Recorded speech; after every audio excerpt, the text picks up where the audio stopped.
देर ना करें कि एक एक करके अभी जी सबको जय मसीह की परमेश्वर सबको ब्लेस और आशीष आपको गवाही भी है और सीख भी है। ठीक है, गवाही में पहले अपना बताऊंगा। जी मेरा नाम सिद्धार्थ, मैं आया पालन से परमेश्वर की हुजूरी में। बुधवार की मीटिंग थी, मेरे पास पैसा बहुत सारा है जेब में, अभी तो लगभग है 60 रुपया पड़ा है, बहुत सारा है, बहुत सारा है। पर बुधवार को मेरी जेब में बहुत सारा पैसा था। गुरु जी ने बोला कि मीटिंग पहुंचा, क्योंकि मेरा अकाउंट ऐसा है, अगर मेरे अकाउंट में पैसा चला गया ऑनलाइन तो वो अकाउंट में मैं यूज़ नहीं कर सकता, वो सेव अकाउंट है मेरा। तो गुरु जी ने जैसे बोला कि भाई कलीसिया पहुंचा, मीटिंग है, मैं पहुंच गया। मैं पहुंच तो रहा हूँ पर मेरी जेब में पैसा बहुत सारा है। पर अब बस में मैं सोच रहा हूँ बैठूंगा तो उसको दूंगा क्या। इसकी जेब में पैसा नहीं था। ये ऑनलाइन में जो लोग हैं वो नहीं समझ पाएंगे, इसलिए इसकी जेब में पैसा नहीं था और ये संगति के लिए चल पड़ा। जी, यदि प्रार्थना करने लगा आपने बस वाला मांगेगा तो क्या दूंगा। तो मैंने देखिए पहले तो मैंने परमेश्वर को याद किया। परमेश्वर को याद करने के बाद मैंने सीधा फोन किया, किसके पास फोन जाएगा है? नाना जी के पास, यानी कि प्रभु यीशु मसीह के दुकान, क्या नाम उनका, मिस्टर चंद्र प्रकाश जी भी लगाइएगा ना पीछे, बड़े हैं ना आपसे, तो बड़े हैं तो आदर लगाना बहुत जरूरी है। इन्होंने मेरे पास फोन किया और दुआ करके बोला तुम जा, तेरे को कुछ ना कुछ मिलेगा। और राज था यहाँ पे, ये राज ईमानदारी बताइए जी, मैंने तुम्हें फोन करके तुम कहाँ थे, किसने भेजा इनको, कैसे भेजा, मेरी जेब में 1 रुपया नहीं और बस में चढ़ गया था, और मैं बस में चढ़ गया था। पर मुझे भरोसा था कि यहोवा परमेश्वर मेरे साथ है, उपाय करेंगे वो ठीक। जैसे परमेश्वर ने भेज दिया इसको। प्रार्थना में जैसे बोले तेरे लिए उपाय होगा, सब कुछ होगा, वैसे मेरे पास क्या आ गया, राज। ये परमेश्वर का ऊपर क्या है, आपके ऊपर भरोसा होना चाहिए। जैसी हो क्या होती हो, मकसद हो क्या हो, बहुत बढ़िया। अब सीख, हालात कैसे भी हो, सीख परमेश्वर के प्रभु यीशु मसीह के दास, यानी कोई भी बड़ा आपको सिखाता है तो सुनिएगा जरूर। मैं यानी कि फ्राइडे को भाई जी का मेरे पास फोन आया, भाई जी ने बोला कि दरी थोड़ी सी गंदी हो रखी है, इसको साफ कर देना। ये चीज़ें उनको दिखती है, हमको तो नजर ही नहीं आती है, उनको पता नहीं कहाँ से देख लेते हैं। तो इन्होंने फोन करके हमको बोला कि बेटा सारी दरी वाली साफ कर देना। और सारी नहीं, मैंने बोला थोड़ी थोड़ी कर देना, चलो सारी कर दी और गद्दे के कवर भी कर दिए। मैं और लक्की और अंकुश भाई की तरफ छोटा उस भाई को है, तो परमेश्वर उसको बहुत ब्लेस करे। पर मैं बताना चाहता हूँ सीख ये है कि अपने बड़ों का आदर जरूर करना। मैंने करा तो, पर इनका ना एक आदर नहीं किया, इनका कहना नहीं माना। मैंने इन्होंने कहा था कि 2 दरी बाहर सुखा दिए, पर मेरा जो भाई है लक्की वो ले गया उधर, और वहाँ पे इतनी गर्मी पड़ रही है, यानी सूखेगा ना, इतना कॉमन सेंस मेरे अंदर भी होना चाहिए, उस भाई के अंदर भी होना चाहिए। पर हमने कहना नहीं माना, हम उधर ले गए। पता ईंट पे हमने कपड़े दरी सुखाया था, दरी के ऊपर दरी के ऊपर रखी हुई थी। आवाज चली तो वो गिर गई तो आप विश्वास करेगा 1 सेकंड का फर्क था, 1 सेकंड के लिए वो जो नीचे डॉगी था, डॉगी बस घूम रहा था वहाँ पे ना, अगर वो 1 सेकंड बाद वहाँ से ऊपर नीचे हो जाता तो कुछ हो सकता था ना, क्यों नहीं हुआ। क्योंकि परमेश्वर अपने बेटों कभी फंसने नहीं देते, हमेशा बचाते हैं। पर सीख मेरे लिए ये था कि बड़ों का आदर मानना जरूरी है। अगर मैं वहाँ मान लेता गुरु जी का आदर, जब अपने माता पिता के, अपने बड़े भाई वो सबका मानता, तो मेरे जीवन परेशानी आती नहीं आती। इसीलिए कह रहा हूँ, जब भी कोई भी आपसे बड़ा कोई भी हो, कोई भी कुछ भी सिखाए समझाए, उसको मानना जरूरी है। और परमेश्वर आप सभी को ब्लेस करे, मेरे भाई जी और भी उसमें बढ़ाए, आत्मा में, आत्मिकता में, और उस आपको ब्लेस करे। सभी को बहुत आशीष दे। और जो सिद्धू भी यानी कमाई बहुत अच्छी थी, उससे यही था कि गुरुजी का फोन आया था हमारे पास कि अगर दरी आप डालना तो जो बाउंड्री थी ना उससे नीट नीचे लगा के रखना ताकि गिरे भी तो किसी को दिक्कत ना हो। पर हमने नहीं माना, हमने लाइन से सीधा ईंटें लगा दी। तो आदर करना चाहिए। और उसी दिन की गवाही है, वीरवार को यहाँ पर काम चल रहा था और सिद्धू भैया मैं थे यहाँ पर, तो अभी 3 दिन के लिए फास्टिंग चली थी आपको पता है, और 12 बजे प्रेयर स्टार्ट हो जाती थी। तो जब बेल बजी हम फ़ोन उठाए तो काम छोड़कर मीटिंग करने लगे, प्रार्थना करने लगे उस पर। तो सिद्धू भैया जस्ट यहाँ पर बैठे थे फ़ोन लेकर, बहुत सारी यहाँ दरिया सब एक के ऊपर एक करके सब कुछ यहाँ पर करके सिद्धू भैया यहाँ बैठ के और अपना फ़ोन लेकर मीटिंग सुनने लगे। तो मैंने क्या किया, मैं सीधा जाकर बाथरूम से बाल्टी में पानी ले आया। पानी भरना था ना यहाँ पर, पूरे में पानी भर दरियों के ऊपर डालना था। तो मैंने फ़ोन देखा नहीं कि सिद्धू भैया के हाथ में फ़ोन है, मीटिंग चल रही है। मैं सीधा बाल्टी बड़ी वाली लेकर आया, पानी भर के उनके ऊपर सीधा डाल दिया। और दरी के चक्कर में, क्योंकि वो नहा ही रहे थे उस टाइम पर, तो मैंने सीधा उनके ऊपर पानी डाल दिया और फ़ोन हो गया पूरा गीला। एक पार्ट्स में पूरे फ़ोन के अंदर पानी चला गया। ठीक होने की तो कोई गुंजाइश नहीं है, अब ठीक हो सकता है। इससे पिछले संडे उन्होंने गवाही दी थी कि उनका चार्जर 3rd फ्लोर से गिरा, फिर भी कुछ नहीं हुआ है।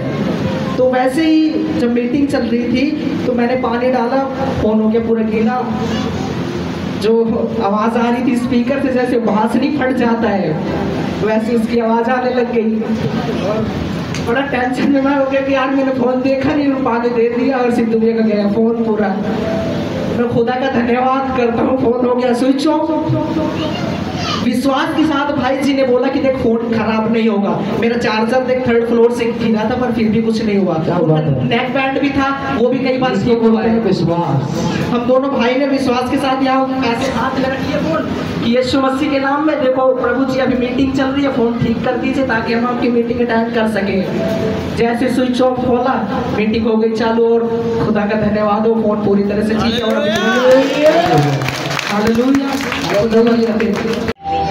सभी को जय मसीह की, सबको जय मसीह की। परमेश्वर सबको आशीष और ब्लेस करे। मैं चल इसलिए रहा हूँ क्योंकि मेरे पैर में ना दर्द नहीं है, क्योंकि मेरे पैरों में दर्द नहीं है। क्योंकि परमेश्वर का जब दर्द देखोगे ना तो अपना दर्द भूल जाओगे। ठीक है, मैं दवाई आपको देना चाहता हूँ।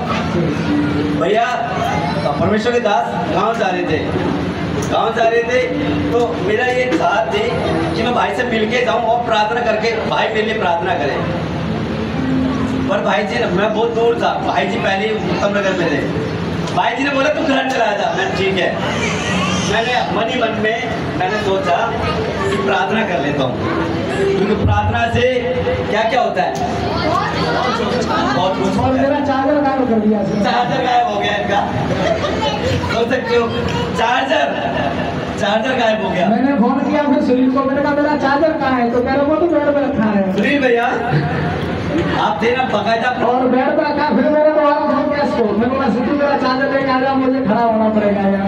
परमेश्वर ने मुझे मिलाया ना परमेश्वर के रास्ते। अगर चाहत रखोगे ना और प्रार्थना करोगे, विश्वास से सब कुछ होगा है।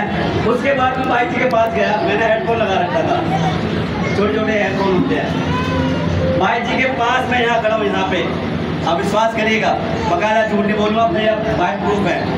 मैं यहाँ खड़ा हूँ गेट नंबर 1 के बाद मेट्रो स्टेशन पे, जहाँ पे गिरा है। और गिरने के बाद मैंने उठा लिया, उठाने को उसकी रबड़ होती ना कलर ब्लैक लगी, वो ही गिर गई। पर मैं और भाई जी ना वो जहाँ गिरी ना वहाँ से हम यहाँ आ गए, इतना थोड़ा और दूर थे, मतलब लिफ्ट के पास आ गए। और लिफ्ट के पास आने के बाद हम फिर बातचीत कर रहे थे, और ये कहता है घूमर काम कर गई। तो मैंने कहा कोई नहीं, अभी जाकर वहीं देखना, जहाँ गिरी थी ना वहीं होगी। एक लेडीज आई और लेडीज जैसे ही वो निकल के गई, उसकी साड़ी से वो ये रबड़ का बराबर होता बहुत गिरा। मैंने कहा ये क्या बात, ये जब गवाही देता है तो रोड हाईवे में दूसरी साइड में गिरी हुई चीज इसकी साइड में अपने आप चल के आ जाती है। ये मैंने आंखों से इसके साथ देखा, देख लिया। इसका विश्वास जबरदस्त रहता है। इसने कहा प्रभु आएंगे ना अपने आप, और वो साड़ी में से निकल के गिरी वही मैं तेरी रबड़ है, कोई काली रबड़ उसी क्लियर बढ़ गई। मेरे को क्या बात है, गवाही दूंगा मैं। यहाँ पे जब छोटी छोटी गवाही देते हैं तो परमेश्वर हर एक काम करना शुरू कर देते हैं लोगों के जीवन। दूसरा जबरदस्त, एक बार होती है, अगर लिफ्ट खुलने के बाद अगर कोई हो ना और बंद हो जाए, खुल जाएगी, कोई बटन दबाए या ना दबाए, भाई जी मेट्रो के बाद उसको बंद हो गई और वो ऊपर चली जाती है, तो कोई एरो आ गया तो मैंने कहा ऊपर से जब पीछे देखो, ऐसे मुड़ के पीछे देखा तो गेट खुल गया। मेट्रो का या तो लिफ्ट का खुल गया, क्योंकि प्रभु यीशु मसीह जी क्या कहते हैं, जो खुदा का वचन कहते हैं ना, जो खुदा खोलते हैं वो कभी बंद हो सकता है, तो परमेश्वर ने इनके सारे आशीषों को क्या कर दिया, खोल दिया है ना।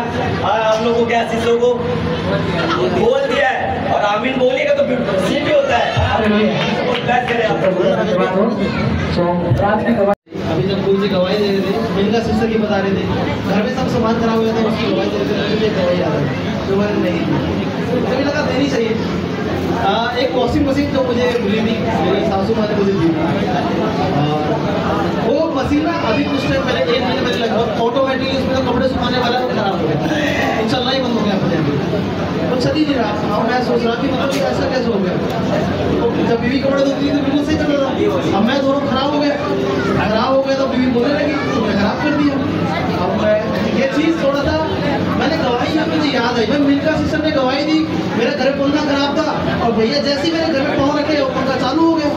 मैंने और भी नहीं गवाही सुनी, पानी लेके आ रहा हूँ, मुझे लगा ऐसी गवाही तो हमारी भी होनी चाहिए। मैं प्रभु मैंने बहुत की गवाही सुनी है, मेरी भी गवाही बननी चाहिए ऐसी। और मैं ऐसी प्रार्थना कर रहा था, पता नहीं क्या मन में आया, मैं गया मैंने दोबारा से पानी चला दिया उसमें, और प्रभु यीशु मसीह का नाम लेकर कुछ चालू कर दिया, और थोड़ी देर तो मैं डर अपने तो चालू हो गया। धन्यवाद करता हूँ। लेकिन फिर एक चीज़ हुई, कुछ दिनों बाद उसका पानी निकलना वाला खराब हो गया, पानी निकलता बंद होगा उसमें से। अब जब तक उसको फेंट के रखा था वो पानी निकले, और ना एक तो पानी निकले ही ना उसमें से। तो अभी 1 हफ्ते पहले मैं कुछ कपड़े धो रहा था, मैं प्रभु मैंने एक गवाही तो मैंने सुनी थी कि वो वाली मेरी बन गई, मैं एक और चाहता हूँ ये अपने आप ठीक हो जाए। और तो मैं ऐसी बात कर ही रहा था, मैं करके अंदर गया और ड्यूटी करने में तैयार हुआ, नहाकर आया, मैंने कहा पानी चलो निकल गया, और जैसे ही ये शब्द मैंने बोले और उसको ऐसे घुमाया और वो पानी एकदम से चालू हो गया। मैं आपको बताना चाह रहा हूँ कि परमेश्वर किसी भी चीज़ को, ये तो खैर मशीन है, परमेश्वर तो जिंदा जो जीवित है उनको भी चालू कर देता है। हमने कईयों की गवाही सुनी, पैरालाइज हो गया, हाथ पैरों ने काम करना बंद कर दिया। जैसे भी 2 घंटे पहले मैं गवाही दे रहा था, मेरे बौद्धों के मामा जिन्होंने तेजाब भी लिया था, ऐसी बहुत सी गवाही है। मतलब ये दर्शाती है कि परमेश्वर ना हमारा जीवित है। और जब हम उस खुदा की परस्तिश कर रहे हैं तो मुझे ऐसा समझ में आता है कि जब आप यहाँ पर हो ना, सब कुछ भूल जाओ, किसी की शादी है, किसी का कुछ है, भूल जाओ। उस दिन केवल परमेश्वर के भवन में आना याद रखो, क्योंकि परमेश्वर के भवन में ना आपको हर एक चीज़ से आज़ादी मिलती है, चाहे आपके कैसे भी बंधन हो, कैसे भी श्राप हो, कैसी भी बीमारियां हो, कैसे भी कर्जे हो। और भी 3 दिनों की तो फास्टिंग स्पेशली रखी गई थी ऐसी इन्हीं चीज़ों के लिए, जो लोग परेशानियों में हैं, कर्जों में हैं, बीमारियों में हैं, जो झगड़े हुए हैं, ऐसी ही खास उनके लिए हमने खरीदी थी उनकी फास्टिंग, और हमने उस पर रिजल्ट पाया। तो मैं आपको ये बस ये कहना चाहूँगा कि आप सभी आते तो ज़रूर हैं, मगर ना अगर आप आराधना के समय पे आएंगे ना तो बात कुछ और होगी। हालेलुया।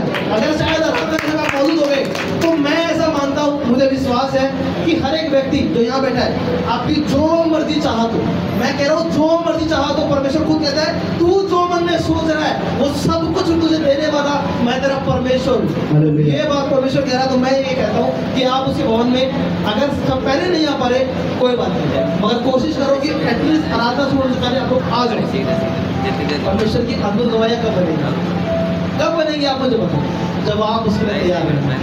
हमें तो मैं ये चाहता हूँ और ये चाहत भी रखता हूँ, परमेश्वर आप सबको आशीष दे कि आप सब समय से पहले परमेश्वर के भवन में ज़रूर आएँ। और पहले आराधना से पहले ये जो कुर्सियाँ 8-10 लोगों की होती है, बस मैं सोचता हूँ कि जैसे अभी भरी हुई है वैसी भरी होगी, तो परमेश्वर भी और उसके दूत भी और उसके स्वर्गदूत भी और आप भी, आपका घर भी, आपका परिवार भी, हर एक उसकी महिमा में आगे बढ़े। हालेलुया। परमेश्वर सबको आशीष दे, सबको जय मसीह की। हालेलुया।